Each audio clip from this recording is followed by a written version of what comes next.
বন্ধুরা ভালো আছেন তো? আজ আবারও নতুন আরেকটা ভিডিও নিয়ে আপনাদের কাছে চলে এসেছি। এখন আমি পৌঁছে গেছি কোলাঘাট স্টেশনে। এখন আমরা যাব ফুলের মেলা দেখতে। কোথায় তা জানতে হলে পুরো ভিডিওটা স্কিপ না করে দেখতে থাকুন। চলুন যাওয়া যাক।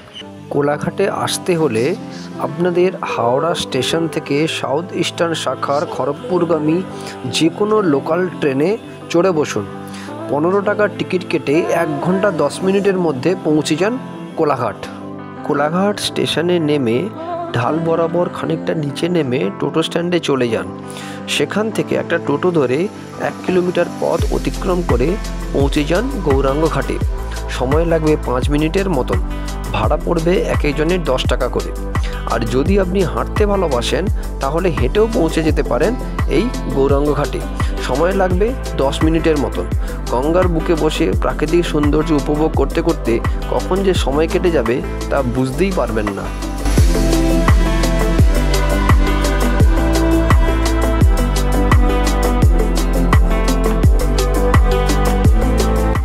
আমি এখন এসে পড়েছি গৌরাঙ্গ ঘাটের একেবারে সামনে। চলুন ভেতরে প্রবেশ করা যাক। ভেতরে প্রবেশ করার পর ভগবান শিবের দর্শন করে গঙ্গা বক্ষে বসে কাটিয়ে ফেলুন খানিকটা সময়।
বন্ধুরা, গঙ্গার কিনারে এরকম একটা প্রাকৃতিক শোভার মাঝে পিকনিকের আসর বসলে কেমন লাগে?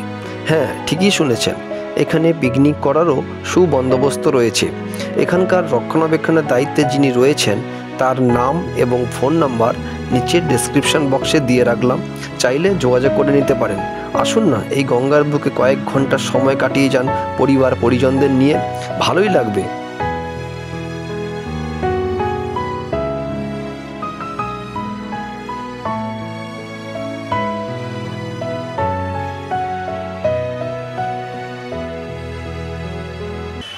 বন্ধুরা, আজকের মতন ভিডিও আমি এখানেই শেষ করলাম। কেমন লাগলো তা কমেন্ট করে জানাবেন।